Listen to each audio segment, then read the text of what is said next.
Melania Trump might have been a fashion model at one time in her life, but she had no qualms ripping off a chunk of messy Play-Doh and getting her hands dirty, just like the three preschoolers seated at the table with her Friday at a military base in Alaska. Trump expertly rubbed the material between her two hands into a perfect sphere and then rolled the red small ball on the table to the girl seated across from her. The nation's first lady then moved to the table to her right and made a harmonica out of ordinary household materials, held together with a rubber band. It's not the heady stuff of the official visit with her husband to Asia, but hundreds packed the Arctic Oasis Community Center to get a glimpse of the First Lady as she toured programs for children and youth at Joint Base Elmendorf-Richardson. She made a refueling stop at the Anchorage base en route back to Washington, D.C., after spending the last week with President Donald Trump in South Korea and China. The White House said late Friday that the First Lady has her own schedule to keep and needed to get back. The president continued his official visit to Asia.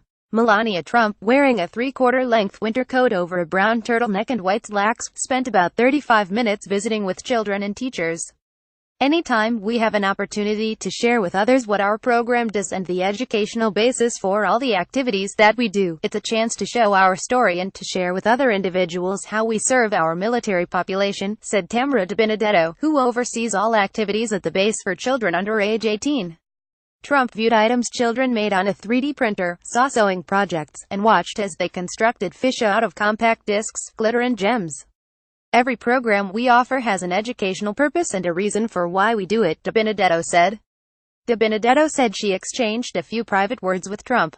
She is just delightful and very genuine, she said. Trump didn't make a public speech or address reporters, but did take time to shake hands and talk briefly with parents and military members who flocked to the community center. Paige Wise and her husband, Air Force Tech Sergeant Matthew Wise, brought their 4-year-old son Brantley so he could make a fish with the First Lady. They found out about Trump's visit Thursday and tried to explain to their son who she was. He made the correlation when she explained to him that the visitor is the president's wife, and then he became excited. He was like, "Oh, wow. Okay," she said. Air Force Master Sergeant David Jennings brought his wife, Lindsay, and their 2 daughters, Abigail and Annabelle, to see the First Lady. He said dignitaries stop at the base all the time, but base personnel rarely are able to get close. But in this case, the family got a good view of the visit, and they took pictures to remember the rare event. A great family memory here, he said.